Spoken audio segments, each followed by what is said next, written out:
बिस्मिल्लाहिर्रहमानिर्रहीम।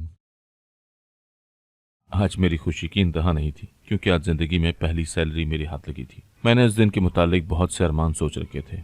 और तो और मेरी छोटी बहन ने भी मुझसे बहुत सी फरमाइशें की हुई थी। उसने कहा था कि भाई, जिस दिन आपको सैलरी मिलेगी मेरे लिए पिज्जा जरूर लेकर आना। पिज्जा इतना महंगा भी नहीं होता कि उसके लिए सैलरी का इंतजार किया जाए, मगर चूंकि हमारे घर के हालात बहुत खराब थे तो मेरे पास अपनी बहन की ये छोटी सी ख्वाहिश पूरी करने के लिए भी पैसे नहीं थे।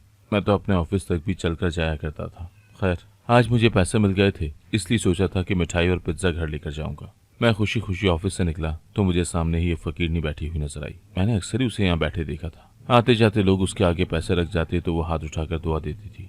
मैंने सोचा कि अल्लाह ने आज मुझ पर करम किया है तो मैं उसके बंदों पर रहम करूं। मैंने अपनी बिसात के मुताबिक 100 रुपए का नोट निकालकर उस फकीरनी के सामने रख दिया था। मगर मुझे तब बहुत हैरत हुई जब वो मुझे घूर कर देखने लगी थी। उसने मेरा दिया हुआ नोट फाड़ दिया था और हाथ के इशारे से मुझे बद्दुआ देने लगी थी। ये मंजर देखकर तो मेरा दिल ही बैठ गया था। मेरे पास से एक शख्स गुजरा तो कहने लगा, न जाने इस जवान ने इस गूंगी फकीरनी पर ऐसा क्या जुल्म किया है जो ये इसे बद्दुआ दे रही है, जबकि ये तो हर किसी को दुआ देने की आदी है। मेरा सर घूमने लगा था। ये वाकई मुझे अंदर तक दहला गया था। मैं पैदल चलता हुआ घर पहुंचा तो मेरी बहन मेरे सामने आकर खड़ी हो गई और बोली, भाई, आज तो 10 तारीख है, क्या आपको तनख्वाह नहीं मिली? मैं बोला, मिली है। तो वो कहने लगी, मैंने आपसे जो चीजें मंगवाई थी वो कहाँ है? मैं अब उसे क्या बताता कि मेरे साथ क्या हादसा पेश आया है। मैं बोला, मैं भूल गया, लेकिन तुम फिक्र मत करो, मैं कल ले आऊंगा। अलिशबा ने मुझे घूर कर देखा था।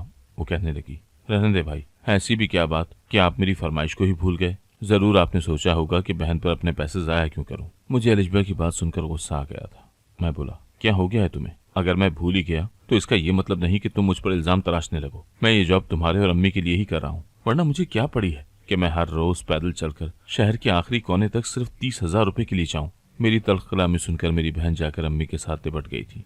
उसने ज़ारो ज़ार रोना शुरू कर दिया था। वो बोली, अम्मी, काश अब्बू जिंदा होते। सच है कि वालिदैन बहुत बड़ी नेमत है। वो अपनी औलाद के लिए जो कुछ करते हैं उसमें ताना नहीं होता। आपने देखा ना, मैंने महीना भर पहले ही भाई से फरमाइश कर रखी थी, लेकिन उन्होंने मेरी ख्वाहिश पूरी नहीं की, उल्टा मुझे इतनी बातें भी सुनाई। अम्मी चुपचाप उदासी से मुझे देखती रह गई थी। तब मैं आगे बढ़ा और अपनी बहन के सर पर हाथ रख दिया और बोला, मुझे माफ कर दो छोटी, बस वापसी पर मेरे साथ बहुत बड़ा हादसा पेश आ गया जिसकी वजह से मिजाज बरहम था। अब मैं तुम्हें 10 मिनट देता हूँ, जल्दी से तैयार हो जाओ, हम बाहर जाकर अच्छे से रेस्टोरेंट में खाना खाकर आते हैं। मेरी बहन ने इनकार कर दिया था। मैंने उसकी खूब मिन्नत समाजत की और तब कहीं जाकर वो रजामंद हुई थी। आज तो अम्मी भी जाने पर आमादा थी और यूं मैं अपनी बहन और अम्मी को साथ ले गया था। खर्चा तो बहुत हो गया था, मगर इस बात का इत्मीनान था कि वो दोनों खुश हो चुकी थी। खैर, अगली सुबह मैं काम पर गया तो मुझे फिर से सड़क के किनारे वही फकीरनी बैठी हुई नजर आई थी। मैं उससे नजर बचाकर ऑफिस जाना चाहता था, मगर उसकी नजर मुझ पर पड़ ही गई थी। उसने मुझे देखकर हाथ उठा लिया और मुझे बददुआएं देने लगी थी। ये सब मुझे अच्छा नहीं लगता था। खौफ से मेरा वजूद कांपने लगता था। वो क्यों बिला वजह मुझे बददुआएं देती थी? आखिर मैंने उसका बिगाड़ा ही क्या था? मैं ऑफिस में दाखिल हुआ तो मेरे कुलीग ने मेरी परेशानी भांप ली थी। वो बोला, क्या बात है यार, तू बड़ा परेशान लगता है। मैं जल्दी से बोला, तो मुझे एक बात तो बताओ इम्तियाज, तुम ऑफिस के बाहर बैठी फकीरनी को कितने पैसे देते हो? मुझे तो यही लगा था कि वो कम पैसे देने की वजह से मुझसे नाराज हो गई थी। कुलीग कहने लगा, यार मैं तुमसे झूठ नहीं बोलूंगा, जिस दिन मुझे सैलरी मिलती है तो 150 दे देता हूँ, मगर बाकी दिनों में कभी कभार 10-20 ही देता हूँ, और जब मेरे पास नहीं होते तो 1 रुपया भी नहीं देता। मैंने हैरत से इम्तियाज की जानिब देखा और बोला, वो 10-20 ले लेती है?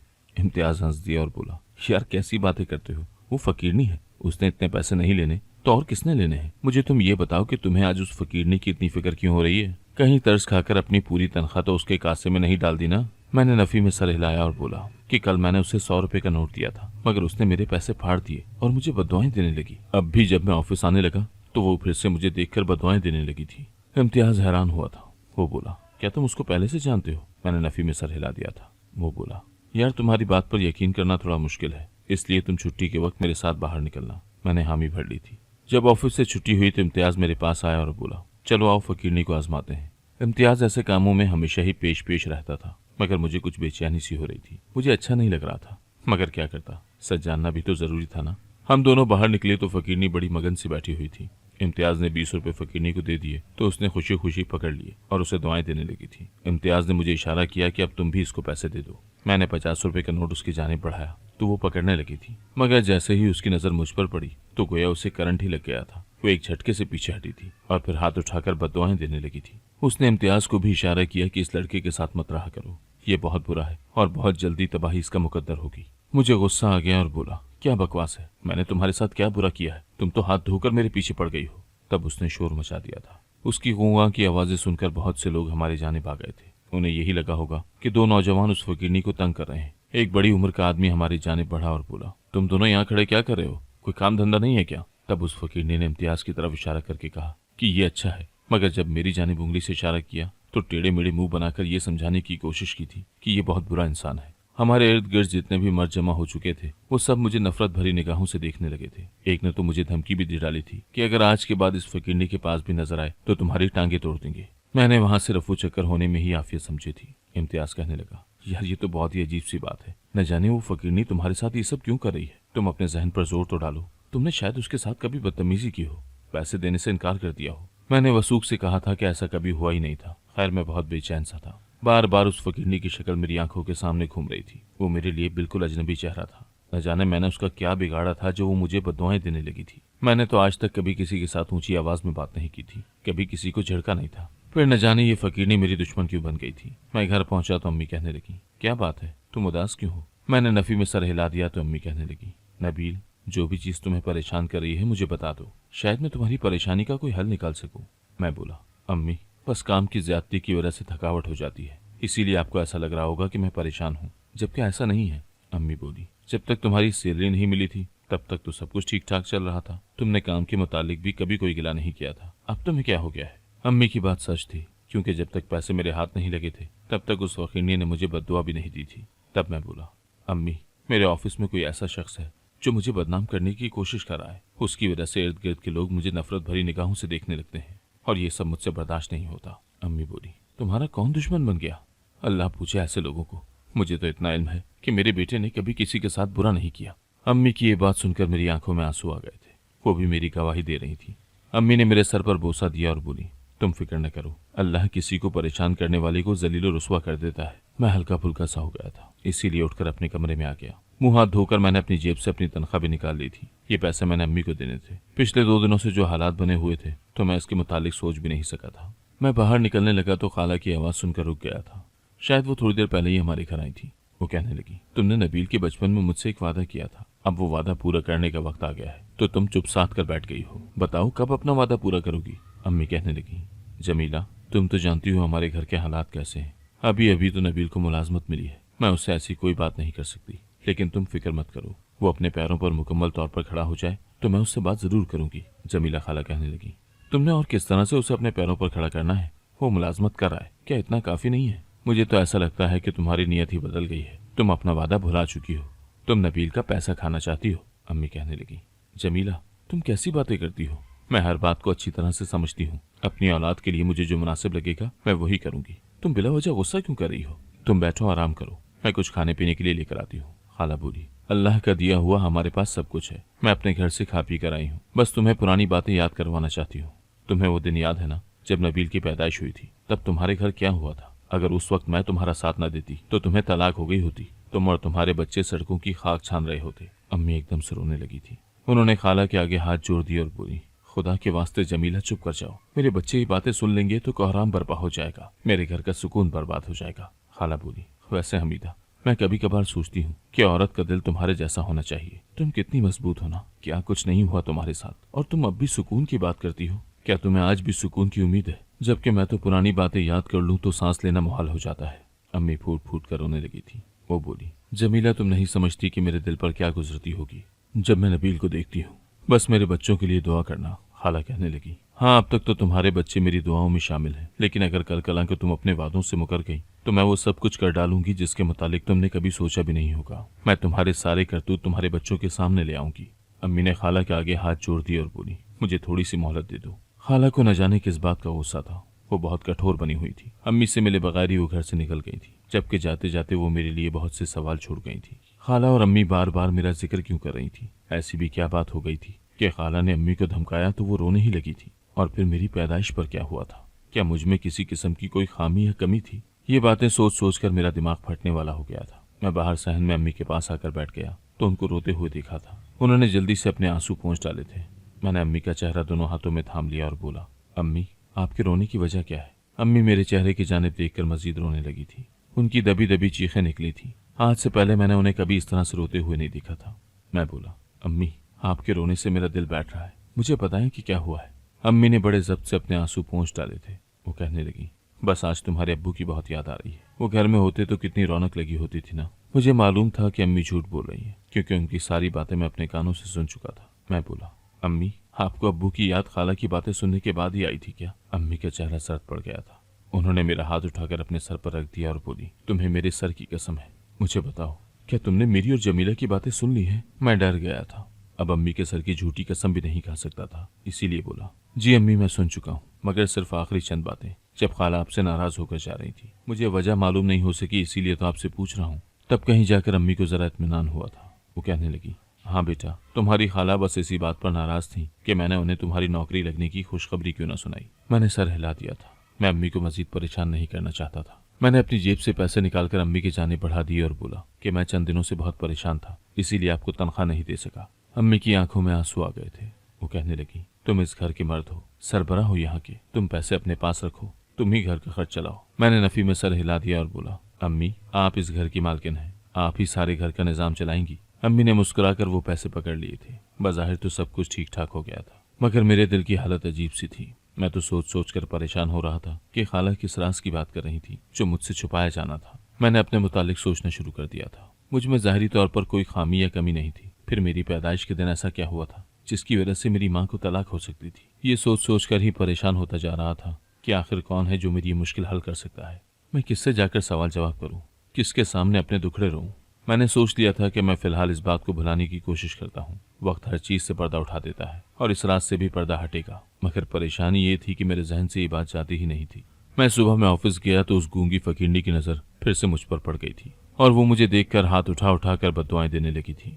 मैं अफसोस से उसे देखता रहा और तेजी से ऑफिस के अंदर दाखिल हो गया था, क्योंकि मैं नहीं चाहता था कि लोग उसे ये सब करते हुए देखें। मैं अपने कैबिन में आकर बैठ गया था और सोचने लगा था कि पहले मेरी जिंदगी कितनी पुरसुकून हुआ करती थी ना। हर चीज जैसे अब तहस नहस ही हो गई थी। तभी पियून मेरे पास आया और बोला, आपको बॉस बुला रहे हैं। मैंने कहा कि तुम चलो, मैं आता हूँ। मुझे घबराहट ने आन घेरा था। न जाने सुबह सुबह बॉस ने मुझसे क्या कहना था। मैं बॉस के ऑफिस में दाखिल हुआ तो देखा कि उनका मिजाज काफी बरहम था। उन्होंने मुझे बैठने के लिए भी नहीं कहा था। वो कहने लगे, नबील, मैं तुम्हारे पीछे पीछे ही ऑफिस में दाखिल हुआ हूँ। मैंने जल्दी से अपने हाथ पर बंधी घड़ी पर वक्त देखा था। मैं बोला, बॉस, ऑफिस का वक्त शुरू होने में अभी भी 5 मिनट बाकी है, मैं वक्त पर आया हूँ। बॉस ने सर हिला दिया और बोला, मैं ये बात नहीं कर रहा।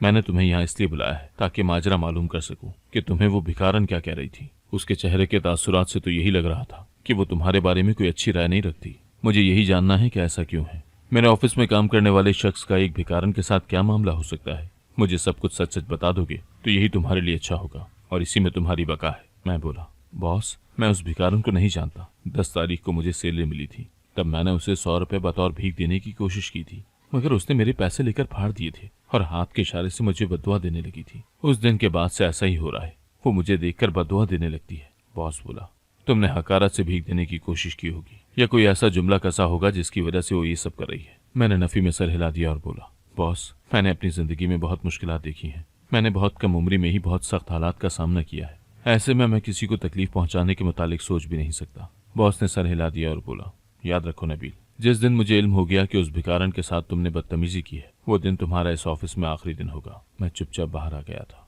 ये तो बैठे बिठाए वबाल मेरे सर पड़ गया था। मुझे तो समझ ही नहीं आ रही थी कि उस फकीरनी से अपनी जान कैसे छुड़ाऊं। मैं जिस कदर उसे नजरअंदाज करने की कोशिश करता था, वो उतना ही लोगों को मेरी जानिब मुतवज्जा करवा देती थी। मैं उस फकीरनी और खाला की बातों की वजह से बहुत ज्यादा परेशान था। दिन रात इसी कश्मकश में गुजर रहे थे कि न जाने अब मेरे साथ क्या होने वाला है। एक दिन मैं ऑफिस से घर गया तो अम्मी मुझे बहुत खुश नजर आ रही थी। उन्होंने मेरे मुंह में मिठाई डाल दी। मैंने खुशी की वजह पूछी तो वो कहने लगी, मैंने तुम्हारा रिश्ता पक्का कर दिया है नबील। ये बात मुझे कुछ पसंद नहीं आई थी। मैं बोला, अम्मी, आपने मेरा रिश्ता मुझसे पूछे बिना ही कैसे तय कर दिया है? अम्मी बोली, बस मेरी खुशी थी इस रिश्ते में। मैंने जमीला की बेटी हुमैरा से तुम्हारा रिश्ता तय कर दिया है।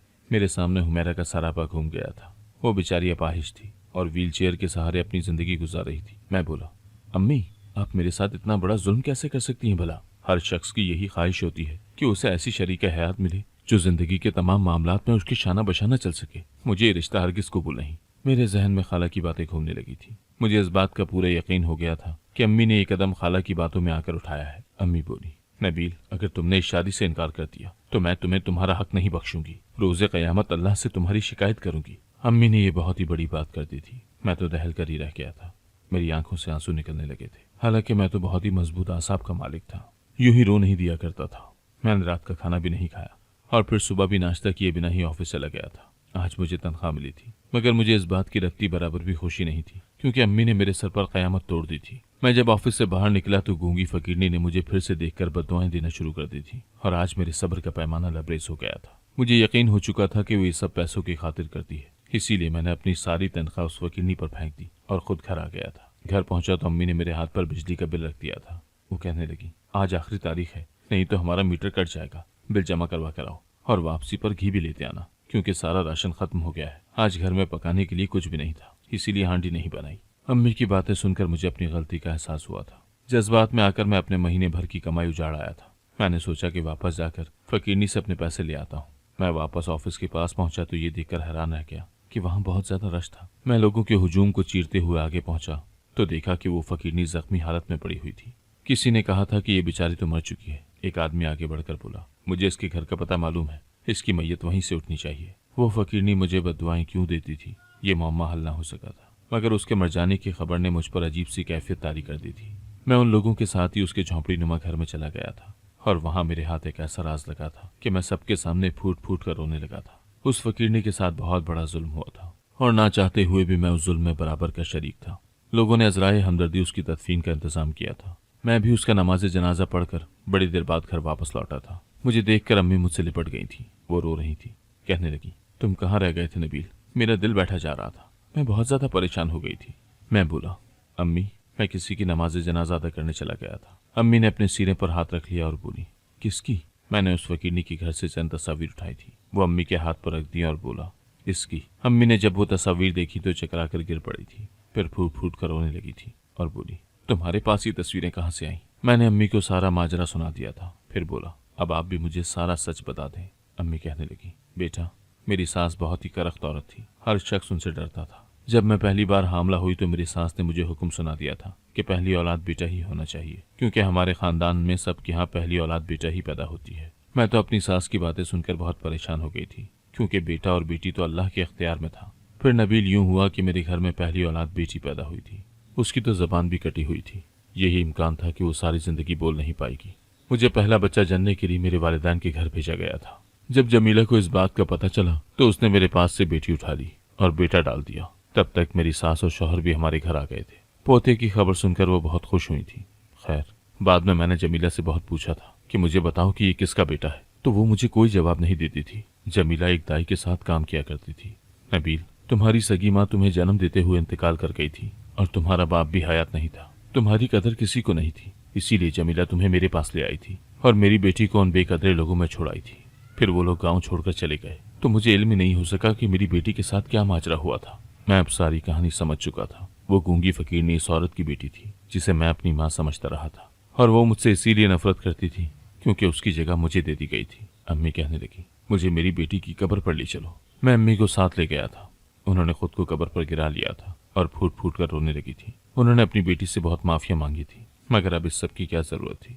वो लड़की वालिदैन के होते हुए भी बेसहारा ही रही थी, भीख मांग मांग कर अपना गुजारा करती रही थी। अब वो मर गई थी तो उसकी वालदा उसकी कब्र पर उससे मिलने के लिए चली गई। मुझे उस फकीरनी के मरने का बहुत ज्यादा दुख था। खैर, मैंने अम्मी से कह दिया था कि मैं खाला की बेटी से शादी नहीं करूंगा, क्योंकि मेरा इतना बड़ा ज़र्फ नहीं था। चूंकि मैं अब सारी हकीकत जान गया था, इसलिए अम्मी ने भी मुझे मजबूर नहीं किया था, और यूं मेरी शादी एक बहुत ही अच्छी लड़की से हो गई थी। मैं आज भी अपनी अम्मी और बहन के साथ रहता हूँ, मगर मेरे दिल में उस फकीरनी की जगह लेने का बहुत मलाल है। अगर आपको आज की कहानी पसंद आई है तो वीडियो को जरूर लाइक कीजिएगा और अपने दोस्तों के साथ भी शेयर कीजिएगा। और हाँ, अगर आपने अभी तक हमारा चैनल सब्सक्राइब नहीं किया तो जरूर सब्सक्राइब करें। मिलते हैं कल एक नई और दिलचस्प कहानी के साथ। अल्लाह हाफिज।